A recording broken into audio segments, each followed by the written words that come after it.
I hope I don't get too high. Michigan looks like they're for real. This is big for him too. Definitely need Coach Howard to see some success because his hiring was already under enough scrutiny. Oh, really? Yeah. I didn't know that. Good dude. Hey, Kyle. Yes, sir. I can hear everybody, but my screen is frozen, so I'm gonna just keep going with this, okay? Okay. Your screen is frozen? Yeah. Yep. You know, they haven't given me my new computer yet. I can jump off and jump back on, but I definitely can hear everybody. So Okay.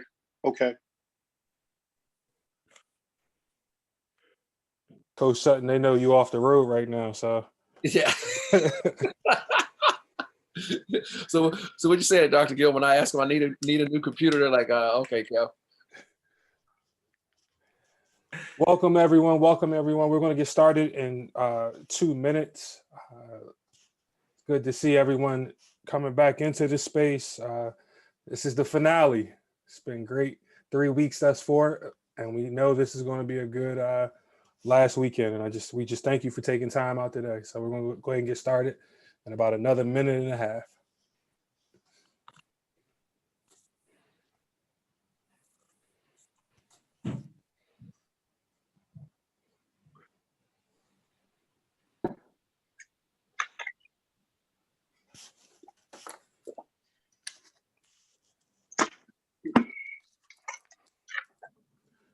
All righty.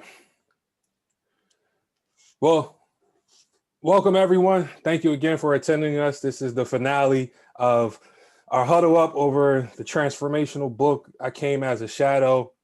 We thank you for joining these past 3 weeks and know this is just the start of something bigger as we continue to dive in to not a sports book, but a life book. Today we have Coach Kyle Adams from It's Bigger Than the Ball. And Coach, I'll allow you to do the other introductions of our special panelists today, considering they had some breaks in their schedule. Yes, thank you, Tracy.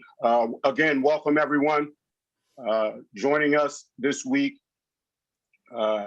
is Coach Ednisha Curry, assistant men's basketball coach from the University of Maine. We have Dr. Emmett Gill, and we have this week joining us Coach Kevin Sutton from the University of Rhode Island men's basketball program. Welcome, everyone. Glad to be here. Thank you. And consistent with all of our weeks, we're going to, really jump into the conversation. But first, we want to make sure the room is centered around our norms, as well as the profound statement, the luxury of. And then today's topics for discussion will really dive into just Coach Thompson's parting shots that he put in the book, which we think are really the calls to action, as well as our reflections on next steps regarding the educational aspect that he was deeply mission driven around. And so our huddle up norms, if you've been with us for the past 3 weeks, you know, we're not here for promotion, just a dialogue. So over the next 60 minutes, please, if you get elevated to the stage, or if you're in the chat, save your titles and affiliations for your CV or LinkedIn, but definitely add your perspective because, it's Sunday, it's very limited time. We want to make sure that we can maximize our time together. So then you can spend time with your families and have a productive rest of your day. Coach Adams, would you like to center us around luxury of? So, as always, we open up with the very profound statement. I never had the luxury of just being a basketball coach. I felt a deep responsibility to use the coaching occupation to open up broader opportunities for Black people. I didn't have the luxury of not thinking about it because I've always been haunted by my past. Gets me every time. And so today we have the luxury, like our discussion, and we're going to have a special guest who's already in the room. We'll have a special guest coming in midway to add an additional perspective. So I'm excited about that. And one of the one of the quotes that we're going to discuss today is just, in the grand scheme of NIL, everyone's talking about, name, image, and likeness, and we're hearing less about the education. One of the things with Coach Thompson and the parting shots of the book, this is the first time you actually have a coach that has gone on record to really criticize the NCAA about their approach and their lack of ability to relinquish control to student athletes and families. And it was his, in the book, and I gleaned this from a podcast, Coach Thompson watched the scheme, and our special guest will have an opportunity to speak a little bit more about this, but he watched the scheme and felt like, he saw how the Black coaches were treated post this recruiting scandal. He saw the nature of our scholars really not providing equitable opportunities within the game. He says, it's time for the game. The game needs to be changed. And if I was coaching today, I would cheat, right? And that's because he's seeing the ecosystem of administrators preaching education, but voting money. And really when the association is talking about change, they're not so much talking about the change for the wellness of the scholar athletes, but the change to continue that control over the name, image, likeness, but also the profits of the association. And so, coaches, I pose it to you. The world is changing, and college athletics needs to adapt. In what ways does the game need to adapt?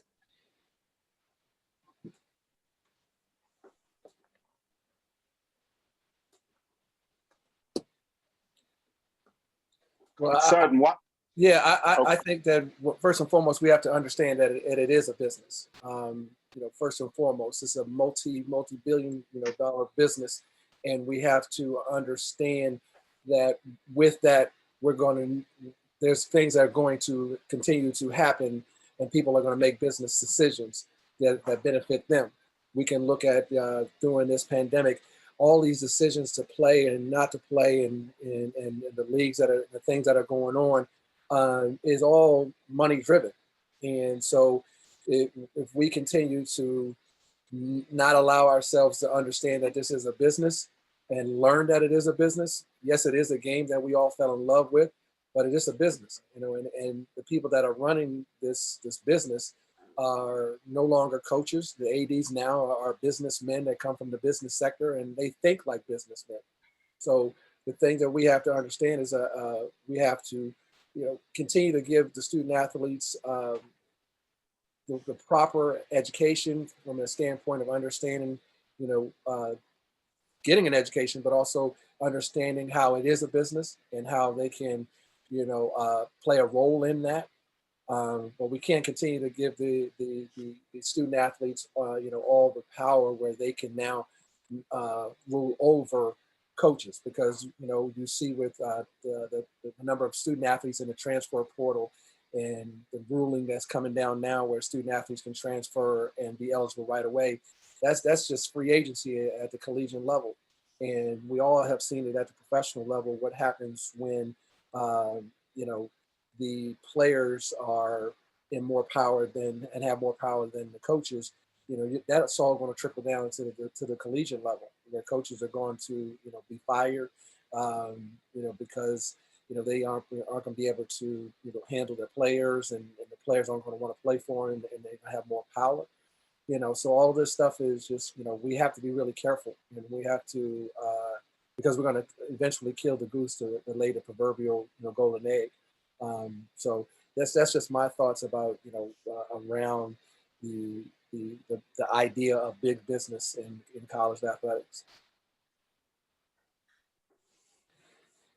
Coach Curry?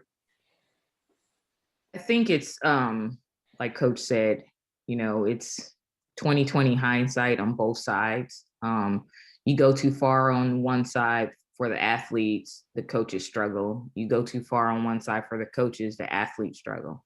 I think it's a loss in the partnership, in working together at the collegiate level. And I think that comes from a miseducational piece. Everyone is looking for better at the next stop. You know, I feel like everyone is suffering from, you know, next destination, the next destination, I'll be better, you know, the next coach. And for some reason, you know, it's not enough education around what athletes can build with their current coaches, the current brand that they first signed with. I think there has to be some way within all athletic departments that there be an educational piece around how the partnership with your coaches, the academic side, the community in which you sign your first letter of intent with, will build you as a young student athlete on and off the court. I just think the student athletes, the last student athletes don't have a clue. They don't even understand how to use resources that they have. You know, the only thing that everyone is looking at now is what's on social media. You know, they're clicking right away, and if that looks better than what I have right now, I'm going to go try to find better.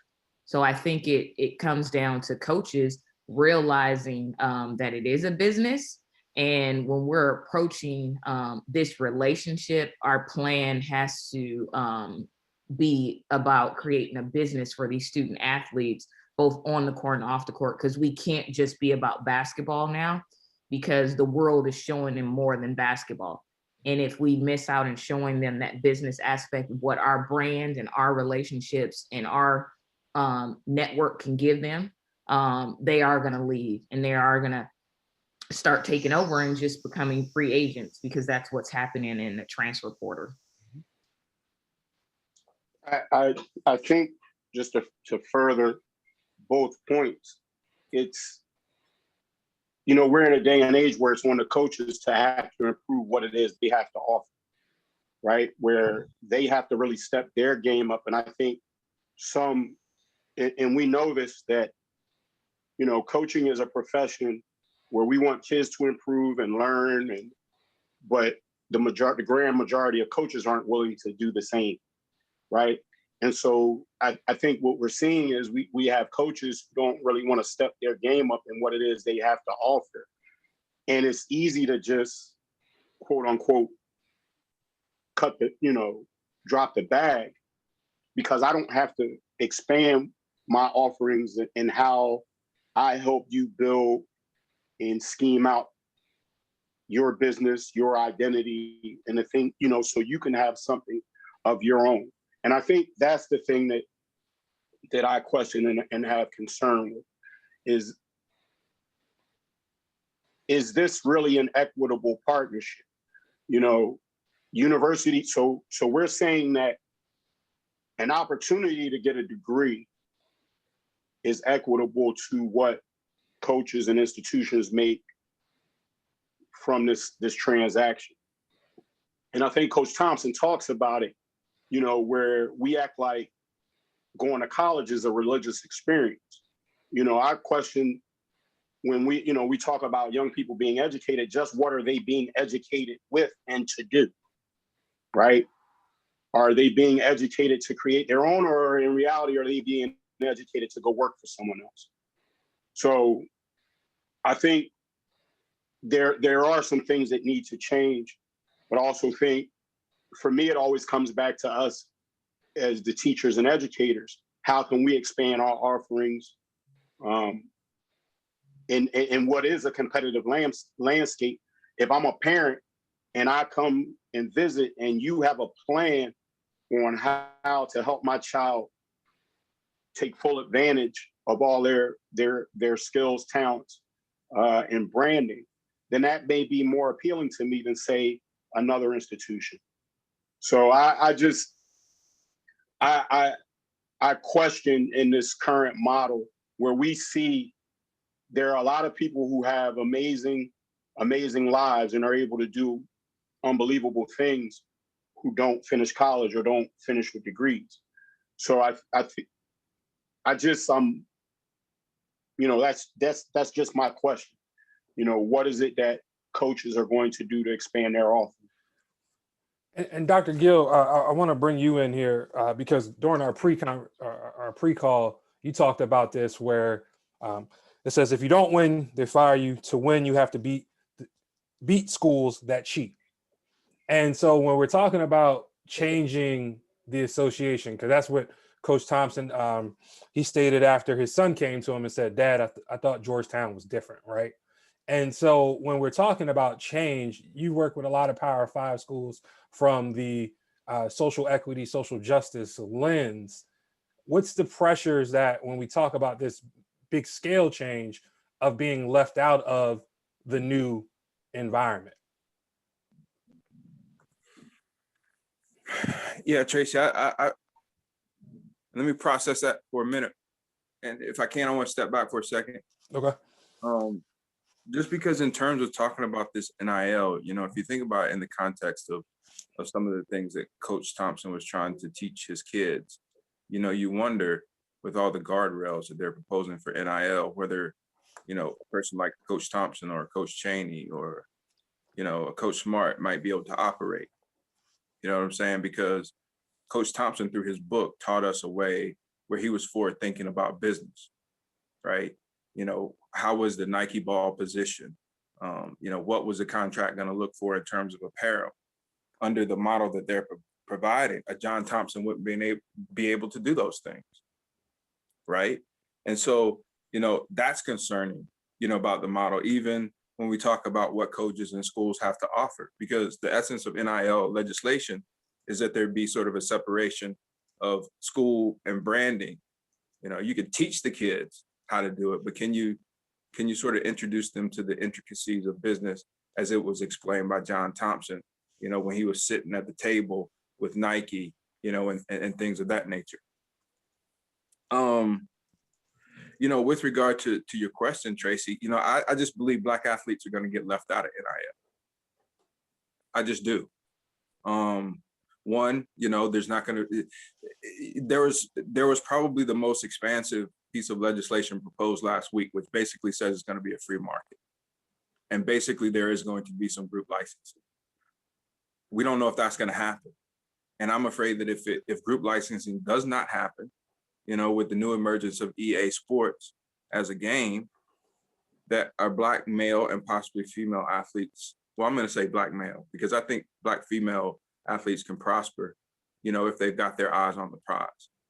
But I think the Black males are going to get left out because the way that the system is being set up, it's not being set up in a way that's conducive to the things that Black males would endorse. Like I said, I'll ask our panel and I'll ask the people on board, how many products as of late have you bought from a Black male? The majority of products are pushed by white males and white females. So those are the ones who are gonna be able to profit off of name, image, and likeness. Now, if you remember back in the day, and I think this might've been when Coach Cheney was at Temple, and I think the kid's name was like Kevin Lyle or something around there. There was a period in time where Temple, Oklahoma, and one other school had those players, and UNC had some too, who were, their names were appearing on flyers, party flyers. Now, see, our kids are going to do some party flyers, some barbershops, you know what I'm saying? Some car wash, some things that are relevant to what Coach Curry was saying about their status in communities and building a brand around them in their communities. And I don't know, to get back to your question, Tracy, whether with the guardrails that commissioners like, you know, Sankey are talking about, Bubba Cunningham at UNC talks about, my man at Ole Miss who testified and just, he liified really, you know, the athletic director, he just liified in front of Congress, you know, that they talk about these guardrails that they're going to guard our kids right out of it. And then you have these other kids who have attorneys and people in the field of marketing and all of those in their families, and they're going to be the ones that capitalize on it. And it's like, you know, our kids, not only do they in large ways contribute to the non-revenue sports, but now they're going to be providing an opportunity for those kids to also make money. And those kids, a lot of those kids' parents can pay for school. Yeah, and that's a crucial point there, Dr. Gill, about, you know, us being left out. And I knew you was going to bring that in from our prep call. Oh yeah, but let me say this, and I'm not going to go on one of my long tangents. Let me say this, and that's why, you know, it's so funny that all of these commissioners and coaches are demonizing, you know, this recruiting. They're using the Black athlete to scare everybody about NIL, and all they're doing is putting up a smokescreen for all these other kids to make money. And it's just, I'm gonna be quiet. No, that's all good, Dr. Gill, because you're right. They had that, the New York Times article had the profile about the gymnastics athletes that were making buku money from their social media pages and not being regulated. And, you know, it leads us into the next point, and we are, you know, fortunate, very fortunate to have the co-author, Mr. Jesse Washington of The Undefeated, join us for this next segment, because Jesse, we're going to give you your flowers now. As you can see in the back, we got a couple just on the shelf. You know, I got the master note one, but we just thank you for really putting your life's work in this, because we've written papers and we know it's nothing like writing a book. So we thank you for the dedication and what you were able to bring out of Coach Thompson and just sharing it with the world. We thank you for that. Man, you're welcome. I thank Coach Thompson. I mean, simple and plain, you know, these words are his. I'm the messenger, grateful to help him bring that out. Very, very appreciative of how you all are engaging with his work and his messages, how you're carrying it forth and putting it into action, you know. So thank you guys. Hey. And so now that we have you up here, because I really want this, I want you to expound on this quote for us. And on your a couple podcasts that we listened, that's how we picked up the scheme tidbit on one of the podcasts that you referenced. But this quote, we all just in our pre-calls really bounced back and forth, you know, especially from Luxury Off to this quote where he says, "Far more money is made sitting down than standing up. Think your way to greatness." And can you just, when Coach said that, like, what was the context just in the general scheme of interviewing? And then how did he see that in today's just society? Yeah. The most important quality to him was intelligence. And over these 2 years that we spent working on the book, that's the thing he always came back to when he was describing kids he liked, things, qualities he admired. Intelligence, intelligence, intelligence. Like, he described Patrick Ewing far more times as intelligent than he did as fierce or a competitor or talented and things like that. So on the one hand, you know, you got to think that, you know, Pat, Zoe, Dikembe, and Allen between them have made quite a bit of money standing up, right? But he knows that for every one of those, there's 100 other kids, you know, and he wasn't even he was thinking beyond the context of just Georgetown, just his message to Black people in general. And he I mean, you know, these guys are, 3 of them are 7 feet tall, and the other one is just a once in a lifetime athlete. And so, and for all those other guys who played for him, I mean, a lot of, for example, Michael Jackson, one of his most beloved players. Michael Jackson made the NBA and has made more money sitting down than standing up, you know? So just that quote really gets back to his reverence for intelligence and education. And he knows that so few of us can even come, you know, play Division I basketball, let alone go to the pros. And so if we emphasize intelligence, we'll be doing more for our community than anything else.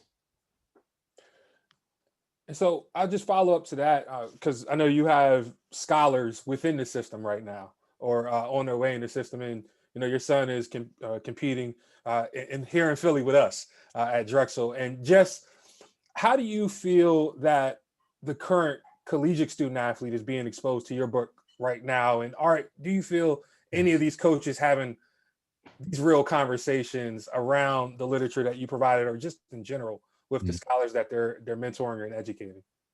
Well, to his credit, Coach Spiker at Drexel recognized the opportunity for me to come and talk to his team about the book. And, you know, it was during the pandemic, it was before the season, so they might've been quarantined, you know what I'm saying? You know, let's start with the fact that it's tough to get college-age students to read, period. You know, I was struck some years ago, I was reading an article about Kemba Walker and how he read $40 Million Slaves as part of a course at UConn and was really impacted by it. And then there was a throwaway quote that said, yeah, this was the only book that I read in college. And I was like, wow, you could get a degree in social, and he graduated in 3 years. And I was a little shocked that you could get a college degree in sociology with only reading one book front to back. Well, now that my son is a communications major at a halfway decent school, I'm not shocked, so part of our mission with the book and why what you guys are doing is so important is that you're presenting it, you're distilling it down and delivering it in a format and in a duration that a lot of younger people can get to. Across the board, reading is down in our society, but that doesn't mean that we can't deliver this message still. So I have plans to develop a presentation that hopefully from the high school and collegiate level, coaches will engage with the book with their athletes. So long story short, there are a few teams that I've heard from, and they're all in season now and things like that. And I hope that it will be more. Solid. I yield my time to the other members of the team.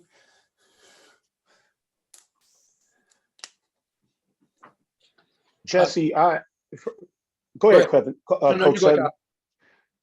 First, Jesse, thank you so much for you.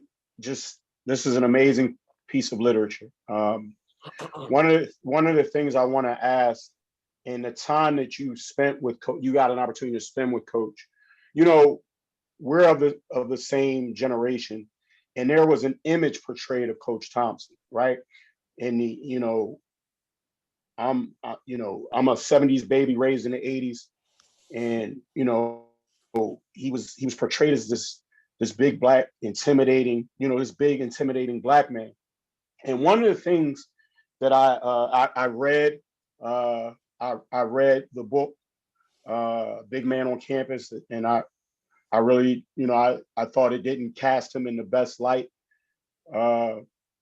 But one of the things that I'd like for you to talk about, that, when I started looking at pictures, searching pictures of Coach Thompson, there are a lot of pictures of Coach Thompson hugging, smiling with his players.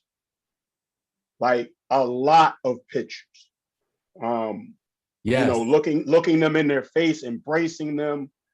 And I just think that that's a powerful image for young people to see, for adults to see, for people, so many people who've been given this portrayal of who this man was. Can you speak to that?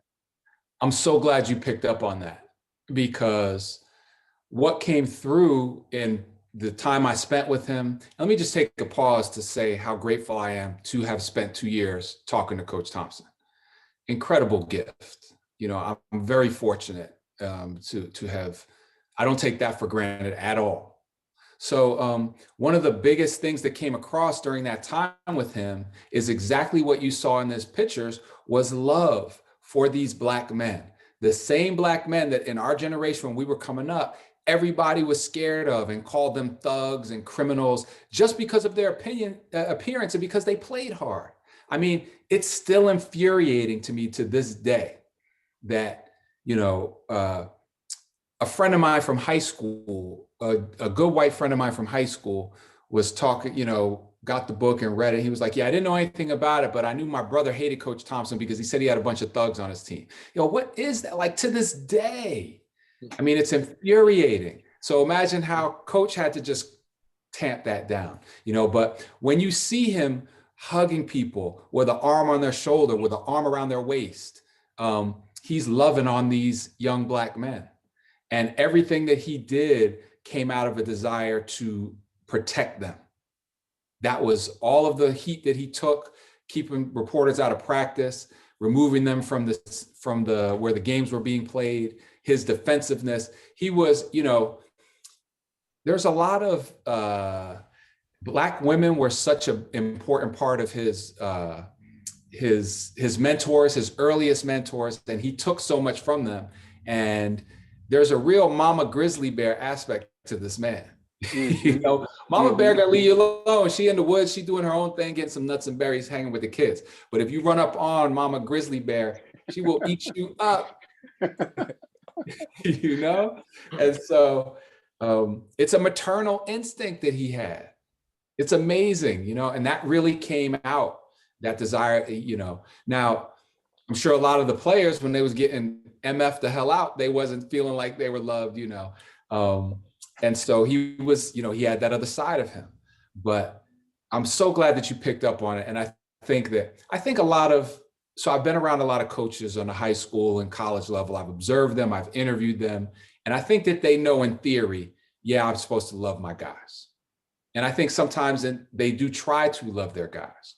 But I think that they, as a profession, and, you know, I have, my son is playing at Drexel, and I have a daughter who's headed to BU, Boston University, to play. And so they've had AAU coaches, high school coaches. You know, I've interacted with college coaches. I interview a lot of college coaches for my job.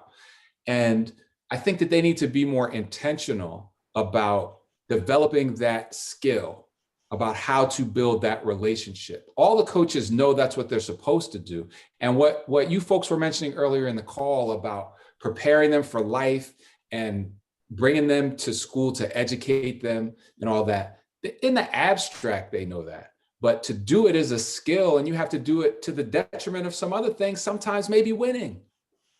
And coach was willing to do that. So I've strayed a little bit, and it's a long answer. I apologize for that. Those images, coach loved those kids, and the more coaches can try to develop that skill intentionally and know that you have to really not just say it, but live it, then the better off these young people will be. Sorry, that was a little long. Thank you.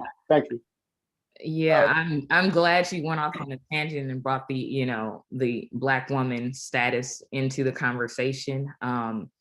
That's what I really enjoyed about the book. Like, we call it diversity and inclusion. He just called it relationship. He always valued having strong women around him, from, you know, him calling himself a mama boy and his teachers.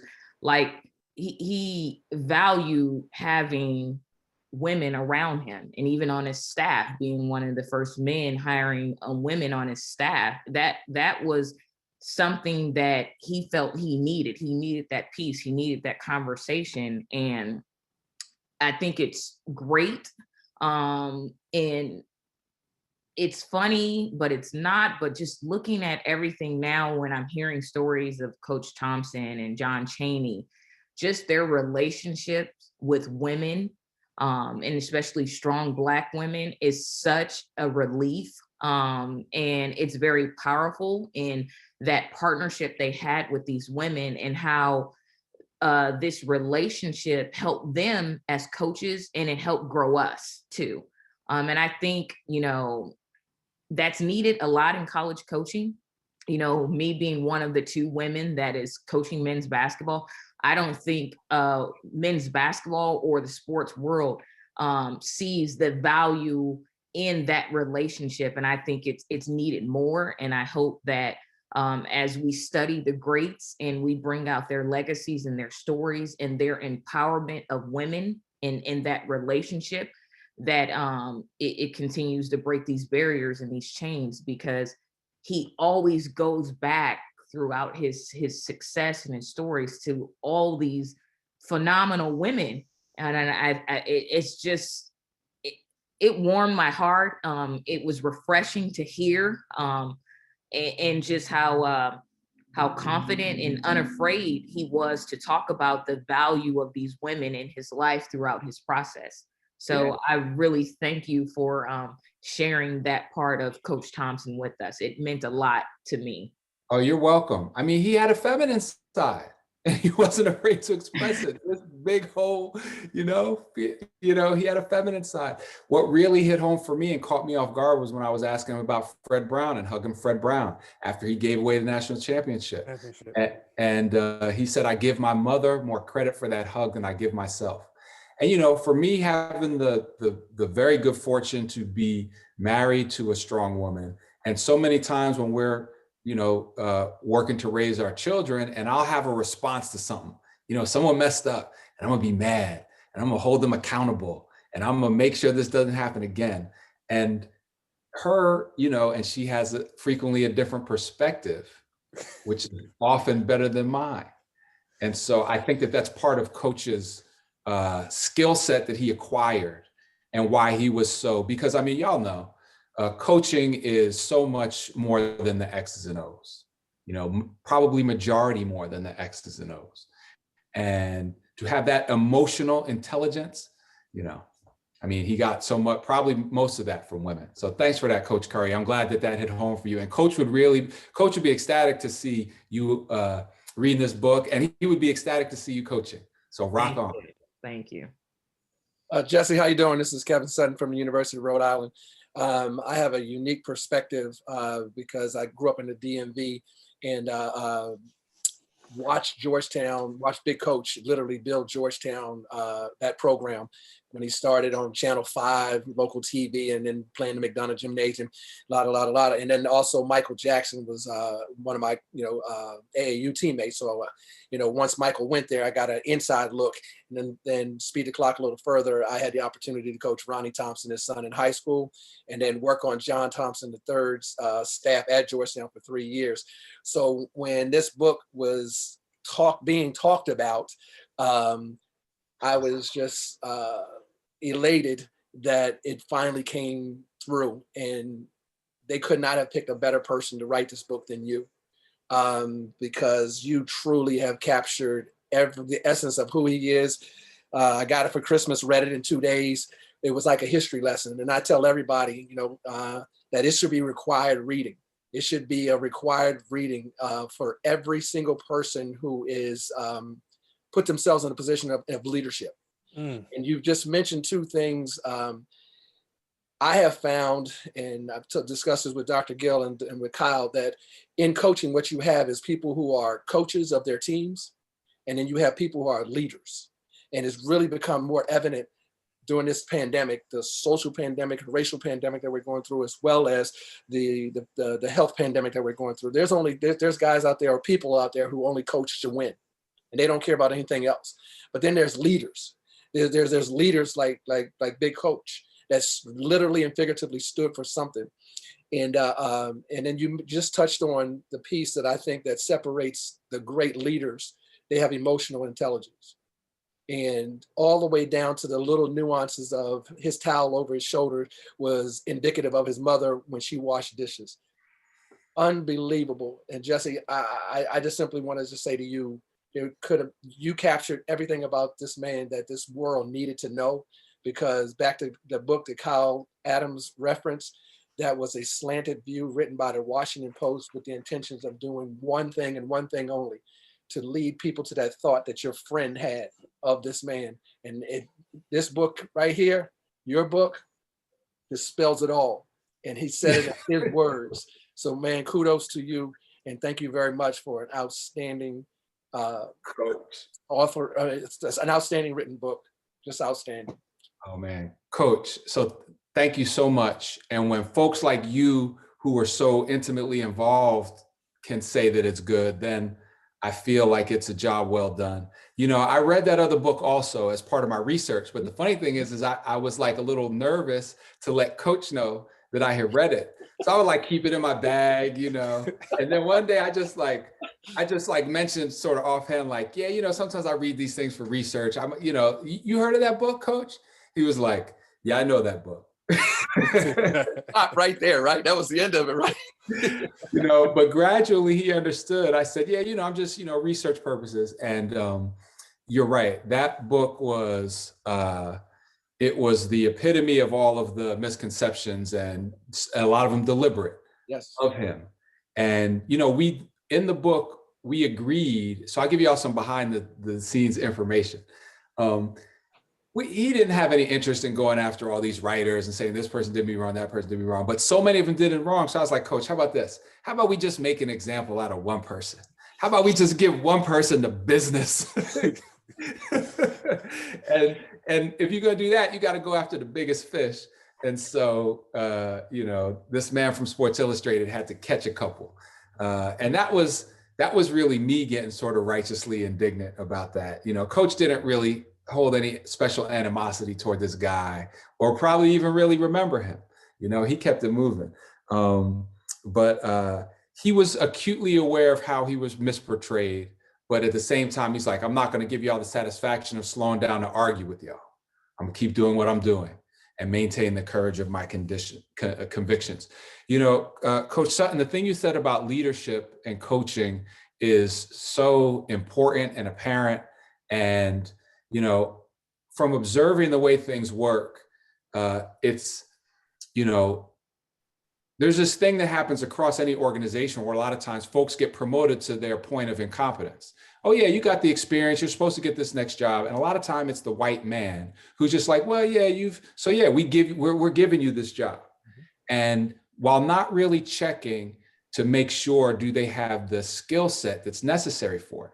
And it's amazing how many Division I college basketball coaches don't have a leadership skill set, don't have a high level of communication skill set. And I don't see Black guys without that. Like, the Black coaches have to be exceptional to get that, while a lot of white coaches are sort of given it because we know why. I'm preaching to the choir. So, I hope I've received a good amount of feedback from, for lack of a better term, the white athletic establishment about this book. I think a lot of them are reading it and will take heed and hopefully look at Black coaching candidates differently, you know, and the stuff that Coach had to say about after he watched the scheme, that's the other piece of inside information. I was like, Coach, man, this movie came out, you should probably check it out. And the whole time we work on the book, I kept asking him, should they pay these kids? And he'd be like, well, I don't know, Jesse, there's a lot, you know, I'm not ready to go that far. You know, how would you solve this? How would you solve that? Man, Coach watched that movie and called me the next morning. He said, I watched the movie. I said, and? He said, I'm going after the NCAA. That's a quote. And then he just went off. And he went off. It was the last straw for him. I think he's going to wake some people up. And I think that his voice still carries weight, and he knew it. You know, it's funny, you guys mentioned before that he said, if I was coaching now, I would cheat too. And we thought a lot about that in terms of whether he really meant it, you know, and this was actually, you know, after he passed, and he finished the book and he wanted that in there. But I don't think he really would cheat now. I think he said that knowing the effect in order to spur people to action. I think that quote was directed at the NCAA, but I don't literally think he would for a number of reasons. But it was fascinating the way he knew when he was saying these things about the kids should play now, when he was criticizing the NCAA, he knew that he knew the weight that his words carried. And he knew exactly what he was doing. There's a reason why he didn't mention the names of these coaches at Arizona and LSU and all these schools. He said, that'll take the focus off it. I got to keep the pressure on the NCAA. So it was just fascinating how strategic he was in his words with that section. Coach Sutton, really, thanks for that, man. I really appreciate that. Well deserved. Wanted to see, Jesse, thank you. You know, it's just phenomenal. What you've done. I like Coach Sutton.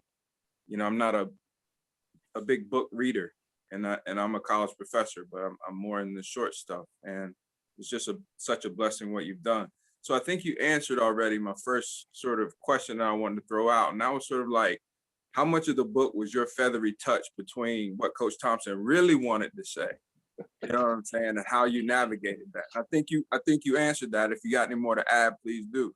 Then you answer my second question, you know, and that's sort of about the emotional intelligence and its role, you know, in college coaching, that a lot of coaches like, you know, Coach Adams, Coach Curry, they have that skill, you know, and I think Leonard Moore at Texas said it best, you know, our Black coaches have to engage in that labor while our white coaches are in the film room perfecting their craft.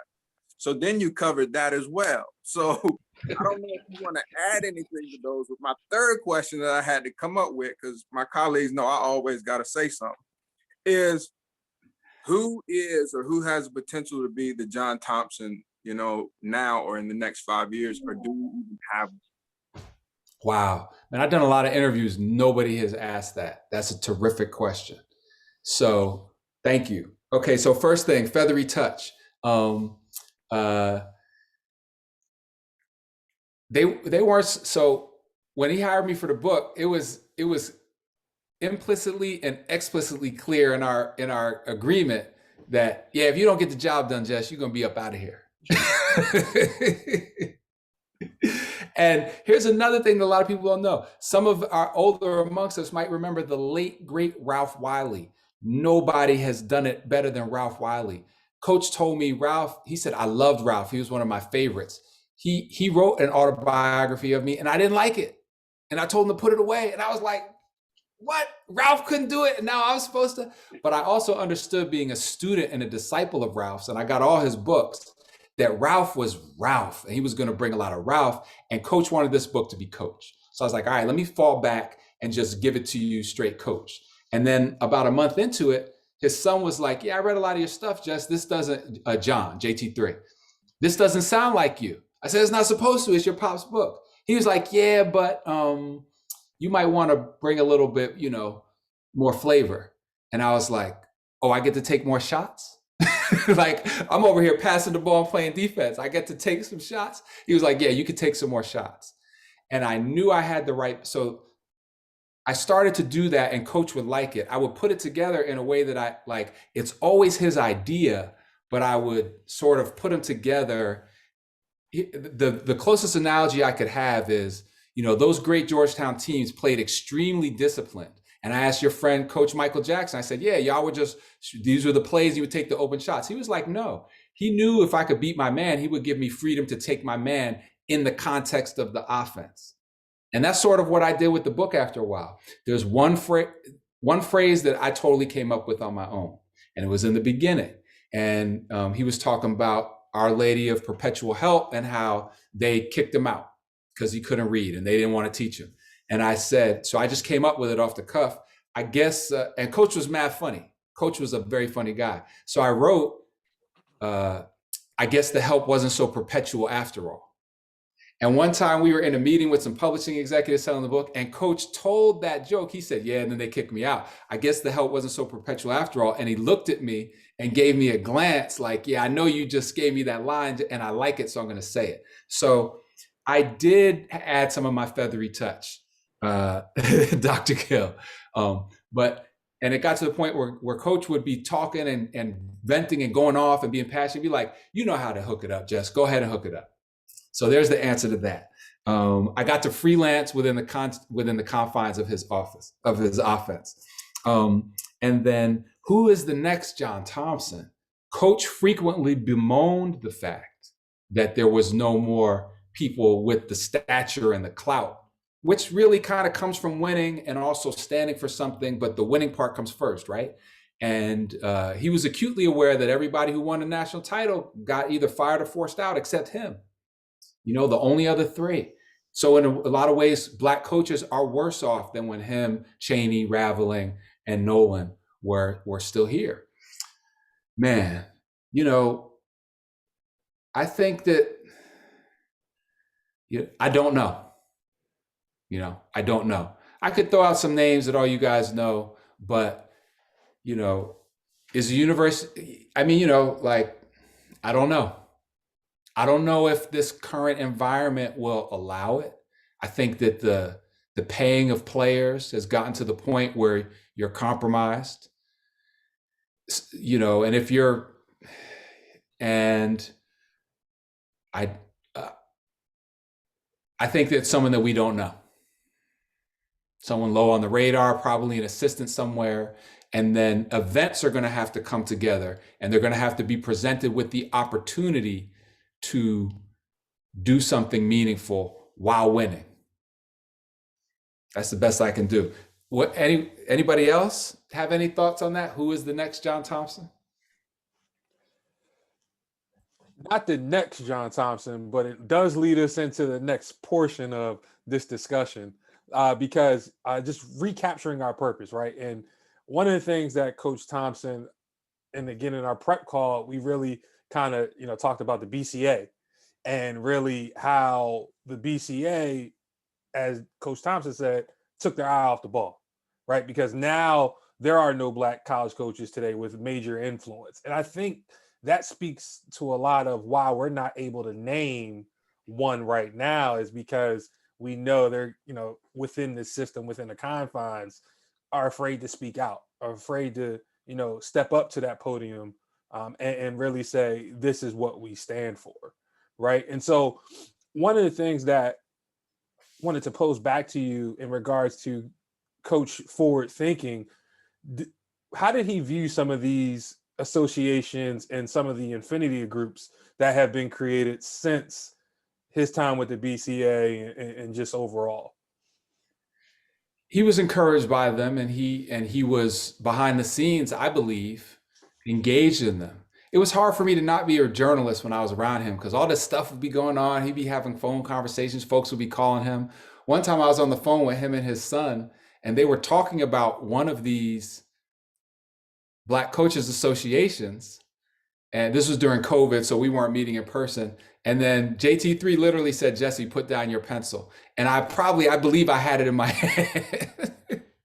So, and JT3 is involved with Black Coaches United, which I believe is making some moves. So, he was a supporter of it. He thought it was necessary. He would want to have it, and he was very careful. Coach, it's amazing how few names he criticized in his book.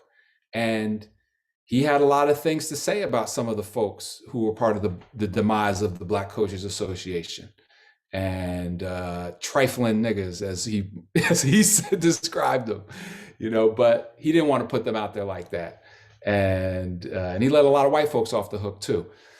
So I think that those associations are still very needed. I think that right now they have more opportunity to make a difference than ever before, because people are more sensitive to these needs and imperatives at this particular moment. So they got to keep going.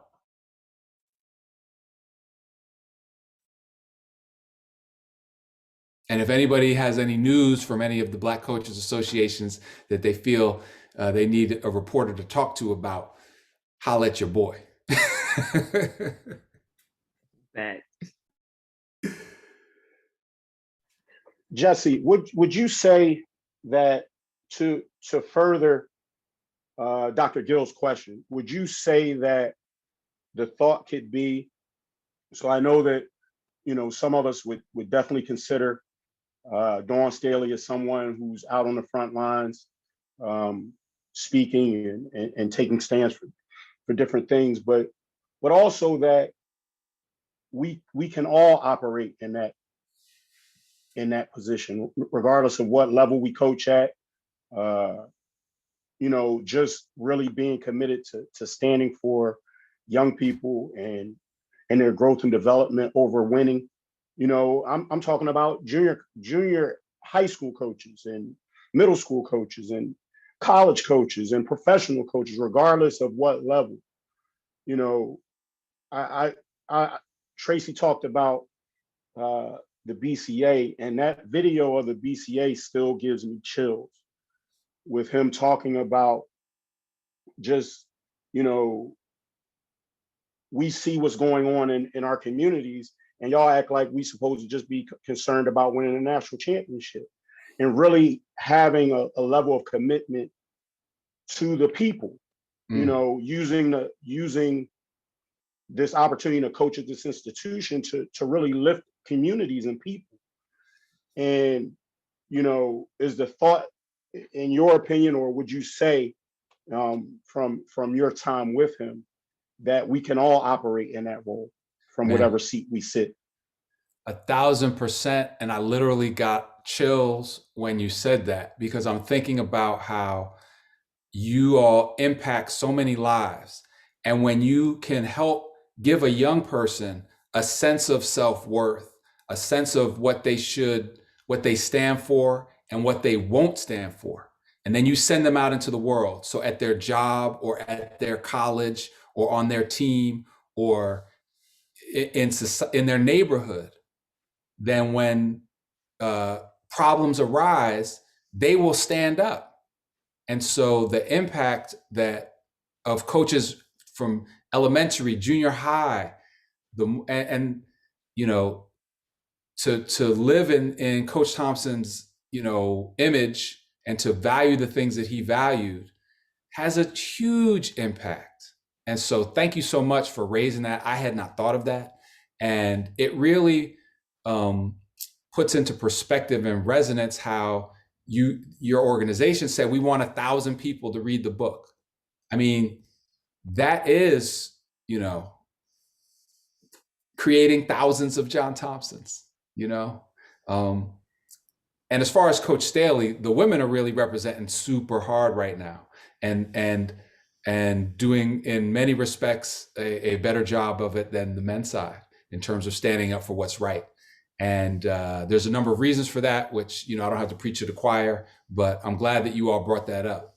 You know, Coach Staley and many others, you know, hey, women are not having it. and I love it. So, man, that was great, man. Thank you for remembering that, because, and, you know, I feel even myself, you know, I'm not a coach, but for me to put forth these ideas, and there's ways that I've been affected by this book that I hope that will make an impact on my community and people I come in contact with. So thank you. And team, you know how these Sundays go, time gets away from us, but I know Dr. Gill has something, and we're just going to, Dr. Gill, you have a question, right? I just wanted, man, I got a lot of questions, man. Jesse, I got so many questions. We gotta have an after party for this one. Straight up. I mean, you know, you didn't use the N-word on here and everything. I'm feeling you know, Yo, Coach got me out of pocket. Coach, I'm you know, no, you can. We appreciate the authenticity. I'm sorry. No, I'll give you two questions, and either one you can answer. You mentioned how it impacted you, so that was going to be one of my questions. How has it impacted you? But my other question goes back to something you said earlier about, you know, you've even gotten some, I think it was positive feedback or some interaction with the white establishment over the book. And so my second question, choose either one, is, you know, do you think this book could have an impact on some white athletic directors and their hiring of Black coaches? I do. I'm an optimist, you know, and then if I didn't believe that the written word could change things, then I'd be in the wrong business. But I do, you know, I do. I think that, you know, there's some folks who don't care and are actively resisting what is right. But then I think about, you know, I did an event. I work for ESPN. ESPN is owned by Disney. And my boss at the Undefeated, Kevin Merida, had arranged a panel discussion for our company, and Bob Iger was on there, and he runs Disney. And he was talking about how he had learned in some of these, they had put together some advisory groups around diversity and things like that, where my boss, Kevin, a Black man, and other folks were advising and talking about diversity within the company. And he was talking about things he had learned in there in the last year.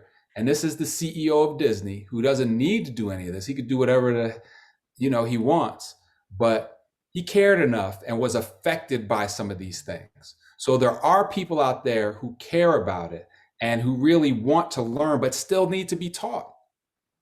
And if those who are willing to be taught, and there are some of them, you know, they would be taught and will be taught, I believe, by this book.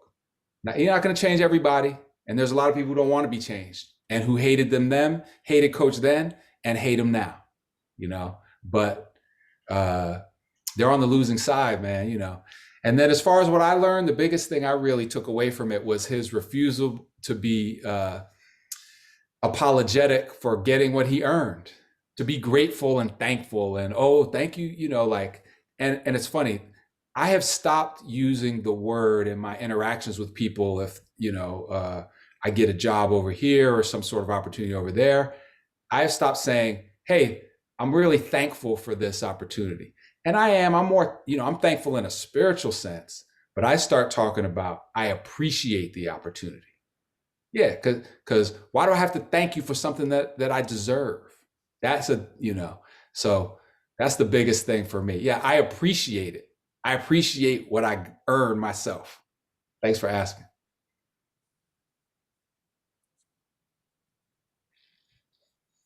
Wow. Jesse, we appreciate you again for taking time on this Sunday to Tracy, really just go through the certain aspects of the book with us. Coach Adams. I'm sorry, Tracy, but I wanted to ask Jesse. Jesse, is it? We listen to all these podcasts that you're on, and a bunch of people asking you questions. Are there some questions that you want to ask as people who've read your book? Is there some questions that you have? Yes. Did you feel like I'm curious about if there were parts where you felt like Coach was pulling some punches or held back and you wanted more? That's number one. And then number two, what'd y'all think of the rifle?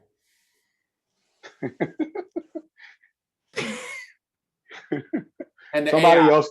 Rifle and AI. We need an after party for Rachel. Yeah. for sure. We got DC people in here. Go ahead, Coach Sutton. I'm gonna jump in on the. I like to jump in on all the topics, but right now I'll just jump in on the rifle topic. You know what?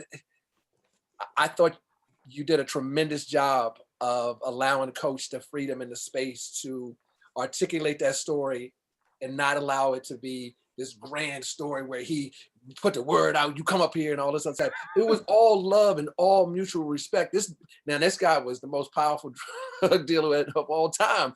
But the level of respect, of mutual respect, I thought you did a tremendous job of sharing that story where, this drug dealer, this monster, this killer, and all this other type of stuff, everybody thought, he came up there and he was going to intimidate Coach. But it was never one of those situations. But Coach was always smart and always wise at how he used other people.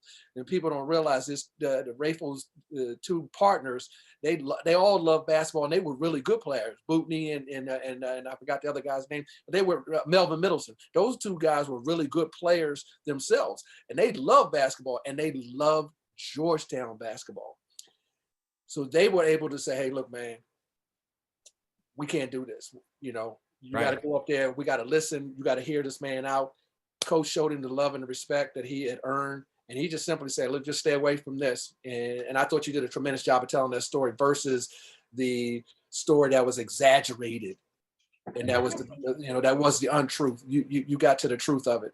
And that was probably the hardest story for Coach to tell in the whole book, I think, because he took the longest. And we a month or two into it, and I said something Rayful. He said, we're gonna get to that later. We get to that later. I think he was sizing me up. He was seeing how all the other stuff would go. This man thought on multiple levels at all times. And then we went over it a lot. So I'm glad though it hit home. I mean, that was the truth. I had heard, I'm from New York and I heard the legend. You stay away from my players. Right. It wasn't true. And when he broke it down about why it wasn't true, it was just so resonant with all the other ways he was misperceived in his career. And it was consistent with how he thought, how I can approach this situation and get the end result that I want. Right. But what I didn't realize was how close he could have got fired. He could have got fired. If it came out the wrong way, this man was on the thinnest ice of his whole career. So, man, handled it. But I think like what's a reoccurring theme is like, and Dr. Gill said it, and Coach Sutton said it also, and we've all felt this. This book should be required reading for coaches, administrators, right? Student athletes. And I say that because in the Rayful piece, he's giving you game. He told you, I went and got my athletic director. He didn't do it in a bubble, right? I explained to my athletic director what I was doing. So at different points in the book, he's actually giving you like advisory points on decision making. I thought the Rayful part was really interesting. You know, I'm a Cheney grad, and Bootney is one of the best players to play in the history of our program, our men's program. I actually talked to Bootney last week A word? about Okay. Yeah. about the book. Bootney's doing, you know, he's amazing. Yeah, Bootney came.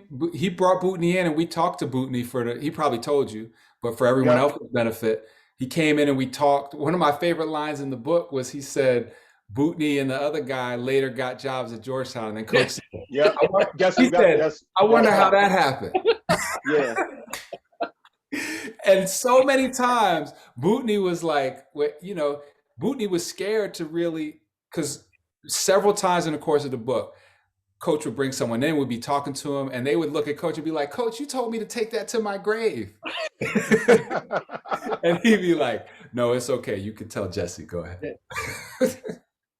But the other thing I thought that was really poignant was he didn't condemn him, right? He treated him as a human being, Word. right? And he treated him like a child in the neighborhood. And this is one of our neighbor's children. Good, bad, or indifferent. He's an extension of us. And that really stood out to me, how he never took his humanity, right? He never treated him less than a human being, regardless of what he was doing. And I think that that's an important skill for not just coaches, but people in leadership. Can I interject?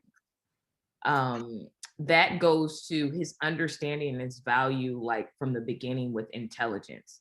He understood that the intelligence of an individual was also based on opportunity. And he talked about it. Like Rayful could be great, but his opportunities and his resources were just different. And Coach's understanding of that allowed him to see people different. He was able to see the humanity in everyone. And his conversation when he was talking about Rayful, I can just see like my elder sitting back and talking on the couch, and he's like thinking back like, wow, this young man is super intelligent, but his route in life was different because he had to feed his family. He had to eat. He had to think about his mom. He just turned to the right instead of turning to the left, or he didn't have the surroundings, the resources like we have, the coaches to say, son, young woman, go straight. You'll get through all these obstacles, but that doesn't mean you're not intelligent. And I always, when I'm telling my story, I'm like, it was so many young women where I grew up that were better than me, that were superior athletes, and they just didn't have the resources or the opportunity, or they made one wrong decision on the wrong day and it led their life a different path. But the beauty in Coach seeing the intelligence in people is so valuable for Black coaches. And like Coach Tamika said here, you know, we can't afford to not be conscious. We can't afford not to speak up, because if we don't, these narratives of who we are and who our people are will just grow more than the value of who we are and what we can give to this world as human beings. So we have to speak up, or the narrative of the big bad man and, you know, they grow up in this neighborhood will be larger than what we've given, what we've invented, you know, and all the success that comes with our history and just the history we're creating now. That's just amazing how he valued human intelligence and saw it in everyone, despite the opportunities they were given. Man, so I have a question for you all. And I'll preface it with this. I was on a little road trip recently, and I listened to the All the Smoke podcast with AI on it. And AI was talking about a scene when he was at Georgetown where he said he was smoking some weed, and Coach Thompson came in and they were like, oh, Coach is here. And, you know, he probably just walked in and AI said he was worried. So he was all the way across the room because he had the smell on him. And he said, Coach was like, yeah, what's up? What you all the way over there for? Come on over here, you know. And then at the end, he said, yeah, so coach didn't know. And then Steve Jackson said, you thought he didn't know. Now, I'm sure there were 10 stories like that with AI, but as you all who read the book know, none of them are in the book. And he didn't discuss any of AI's problems, and AI is a dude who had some problems. So what did you all think about the AI chapter and coach describing how everything went with him?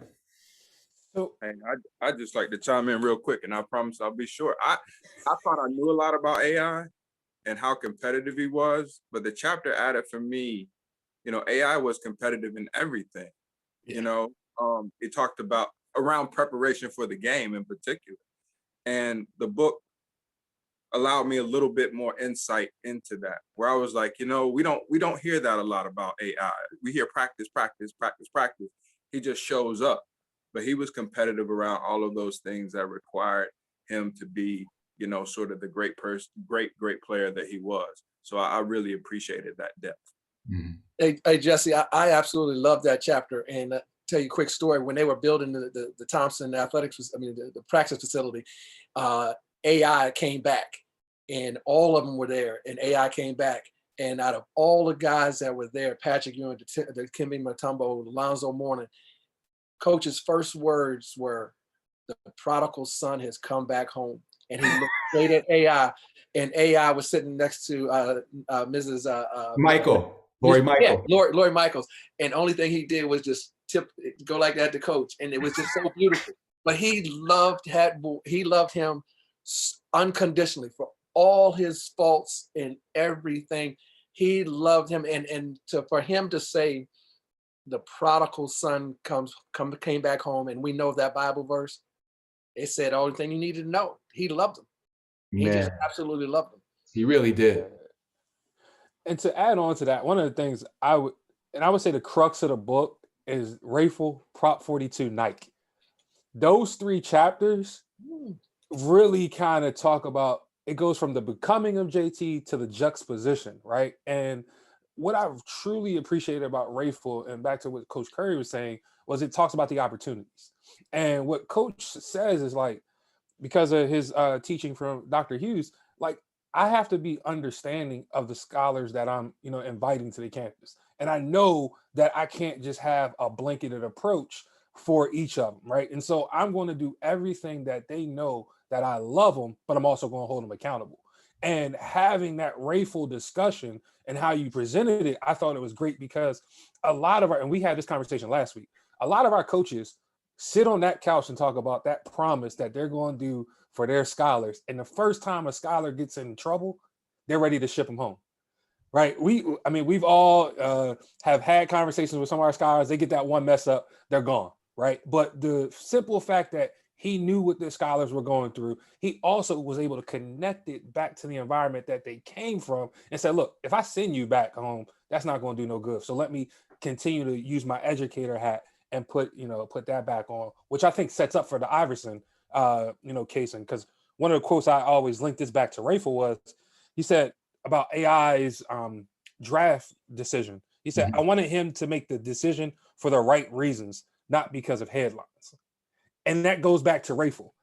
He had a conversation with Rayful because it was the right thing to do, man to man, program to program. Let me just sit down. I didn't care about the headlines. I knew I needed to address this from a Black person to another Black person. And I thought that was great of how it connected Rayful to Iverson. But I will say, I think you got a whole nother book on that Nike chapter. Especially right now. Especially right now, because right now in our environment, we done made a lot of promises from May to July, but some of us ain't had no leverage. And that Nike chapter, man. Powerful chapter. Yeah. Powerful chapter. Yeah, that was amazing. And I'm going back and reading all the clips, and then I'm talking to Coach about it. And, Coach was here's something that didn't make the book. He said, he was talking about how he was caught in the middle. And he said, I didn't want Phil to be lynched by Jesse. And so I was like, oh, snap, boom. And as we're going through and editing it, I think it was JT3. He was like, Daddy, do you really want to say lynched? That was amazing. He really respected Jesse though. And the way he, could talk about, both sides of it was amazing. And then I was a little reticent to ask him. I had to get up my nerve to say, Coach, do you think Jesse helped you get on the board? And Coach was like, well, if he did, I'm proud of that. I'm proud of that. Thank you, Jesse. Good looking out. It was amazing, amazing. That Nike chapter was something else. I did get to interview Phil Knight for that chapter. So a lot of this stuff came from him, and Coach was very careful about how he didn't want to cast anybody in a bad light and stuff like that. So some of the things, Coach questioned me very carefully about how I characterized Phil's thoughts on Jesse.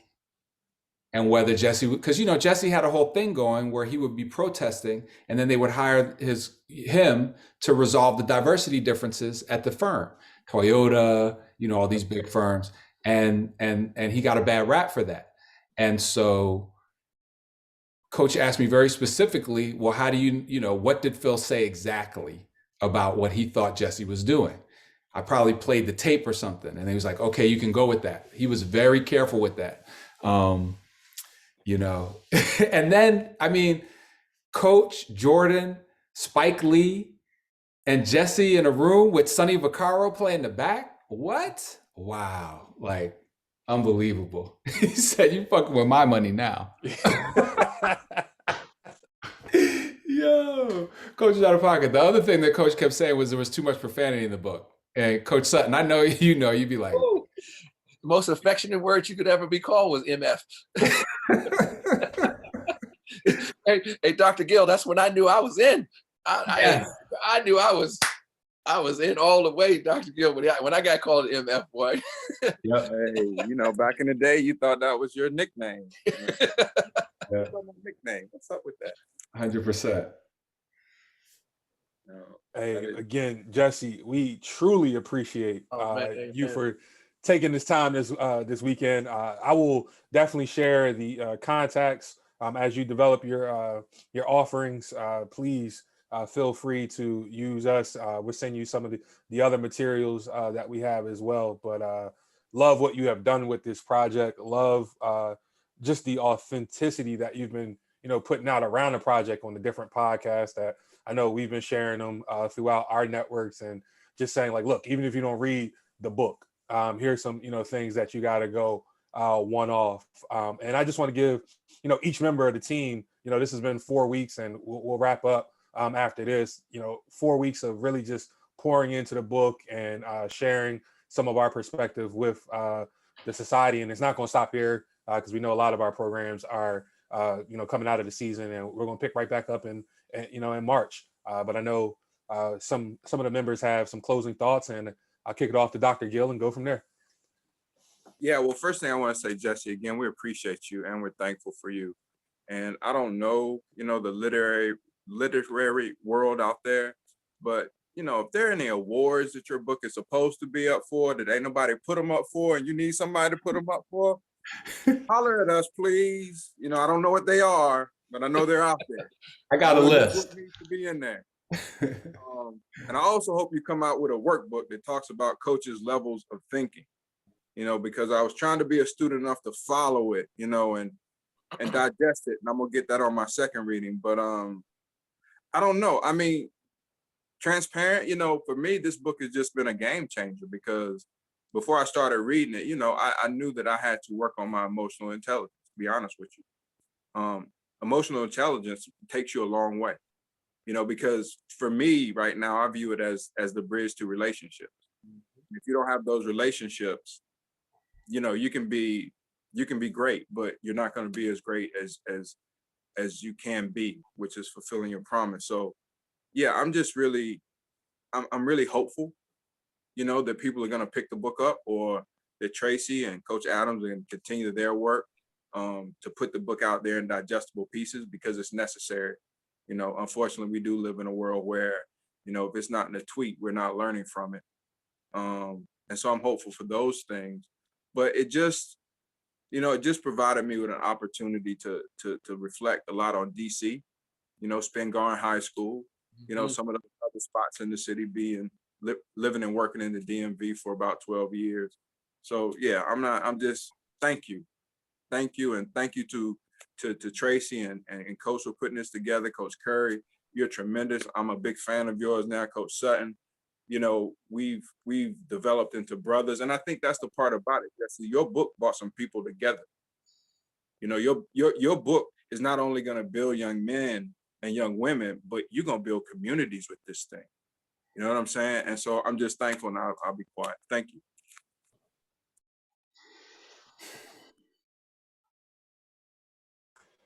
Coach Curry? You know what? I just want to say thank you, Jesse, for giving us an outline to feel even more empowered to use our voice, to have the continued courage to use our voice, and realize that in order for us to move forward, we have to take a risk, we have to take a chance. And your book, and telling us a story about Coach Thompson, and someone that we all have a relationship, whether it's mental, spiritual, physical appreciation with, has created a brotherhood and a sisterhood and a family that is more powerful than any coach's clinic or any event. You have created a powerful community in the way you have written this book for all of us. And, I thank you so much for that. And I thank the team so much. And I look forward to us continuing to engage in conversations to build each other up and empower not only us, but the next generation of risk takers and leaders. I'd like to take this opportunity to thank Tracy, thank Kyle, Dr. Gill. This has been tremendous. I really have appreciated it. I haven't been able to be on, dealing with my season, but I stay in contact with them all the time. So I'm fully aware. But Jesse, like I said to you before, thank you tremendously for capturing his life and capturing the things that he so passionately believed in on a daily basis, and he lived them out. And I really do hope that it wins every award possible, because it's so deservingly. And then we need to continue to use this book as a guideline. I love your idea, Dr. Gill, about the workbook. We need to continue to use this. We need to continue to build communities. We need to continue to live out his legacy, because we all know a legacy is not what you leave for people, it's what you leave in people. And he did that. And so thank you so much for coming on today. And I'm just overjoyed with emotions right now that I had the opportunity to be here today. And I really believe that he's looking down on us, and he's really proud of the work that he's legacy he's left, and the work that you did. Because I can tell you right now, that Thompson family wasn't going to let this book be presented unless it was 100% authentic and accurate. Yeah. And before Coach Adams gives his closing remarks, I want to give his flowers because, me and Kyle are line brothers, but he's the ultimate bridge builder. He picked up this book in December and read the first 2 sentences. My mama told me to speak my mom. My daddy told me to study the white man. He said, Tracy, pick up this damn book. I said, all right, say no more. Because I had been delaying, you hear about the book, but like you kind of delayed during the holiday season. And like he was just on me, he was on me and then the rest of us to get the book. And once we all had a chance to digest the book, you see, the 4 of us on the screen now, but he also has connected other members in the community and said like, look, we got to do something around this. And so to be able to do this the past 4 weeks, as well as some of the other, community members that we've touched, truly, thank you, Coach Kyle Adams. And I will say he did manifest. He said, Tracy, we don't have to worry about reaching out to Jesse just yet. As long as we're consistent, he is going to find a way to hear about our project. And that's what we did. So all credit to, Coach Kyle Adams of It's Bigger Than the Ball, who really just kind of is our point guard. Even on the court when we play, he just hacks a little bit. But right now, right now he did the right thing of providing the assist for all of us. So we thank you, Coach Adams, for bringing us all together and making these 4 weeks really impactful. So appreciate you. I appreciate you saying that, Tracy. Jesse, I've read a lot of books by coaches, a lot. I have a background up right now, but I would show you all these books that I have by coaches. And I don't know another book that has impacted my coaching journey, my life, like this book. I'm like Coach Sutton, I'm emotional thinking about it, because it gave me some validation to some of the motivations I have as a coach. And, some of the things that I've worked to strive and build in programs that I've worked in. I grew up a Syracuse fan, right? So I knew a lot about Coach Thompson. But as I grew as a man and as a coach, I started to realize I had a lot more in common with what Coach Thompson was doing.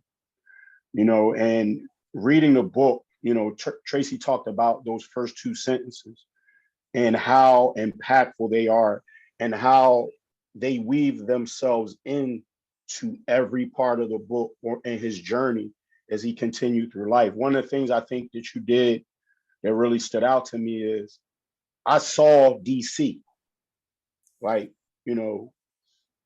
I remember being younger when I was in college, going to DC, going to the Go-Go, and I saw pictures of DC, and every time I picked up and read this book, I heard it in Coach Thompson's voice every time. And I don't know that any other piece of literature that I've ever read has impacted me in that way. I think to Dr. Gill's point, just how we've all been able to collaborate around this, and people doing things and trying to build brands. A lot of us look to isolate ourselves and work in silos. And we've been able to come together and do something meaningful. And I appreciate you saying that, Tracy. This was Coach Sutton had input in this, Dr. Gill, Ednisha, Tracy, everyone had a strong level of input into this project just based around the impact that it's had on us. For as much as I hope that you are awarded and acknowledged for this book, I want people to buy the book. That's one of the things that we talk a great deal about is people need to go out and buy this text. It's required reading. And, we definitely believe that it's something that should be shared with student athletes. It should be something that should be shared with coaches and administrators. If for no other reason, this is a book that administrators need to really shape what it is they're looking for in a coach, right? To really shake and wrestle with what are the motivations that they want in their coaches. So, we're really appreciative of you sharing this time with us today to talk about your work, and just hope that and understand how much it's really impacted people. Thank you so much, Jesse. Man. Well, I don't get emotional very often doing my job about anything, but this has been the most meaningful interaction I've had. And it was exactly right. I was compelled to reach out to you all when I saw, wow, this is what they're doing. They really get it. They are uplifting these really important messages. And so I had to reach out and say, if I could be of any use, please. And so I'll repeat that. If any of you ever have any young people who are interested in doing some of the things that I do and need to talk to somebody, or for any reason, I would be happy to help. And I'll finish with 2 thank yous for the way you have engaged with the book and organized this curriculum around it is like nothing that I have seen, period. And then on behalf of Coach Thompson, I know that he has so much love for what you are doing right now with this and the way you are leading and the way you are, yeah, you look and are inspired by him, but also it's something that's within all of you all too, and you care Yes. about it. It's something that's in you. And so validation or not, y'all were out there doing it, which is so important. Our young people need that. So I thank you all for your service and your mentorship and your teaching. So thanks for having me today. Appreciate it. Y'all all have a blessed Sunday, but a productive week on the horizon. Thank y'all all for joining. We will be in contact, sharing our resources over the past 4 weeks, as well as just some of other resources that we have collectively. Thank y'all for joining us. Have a great Sunday.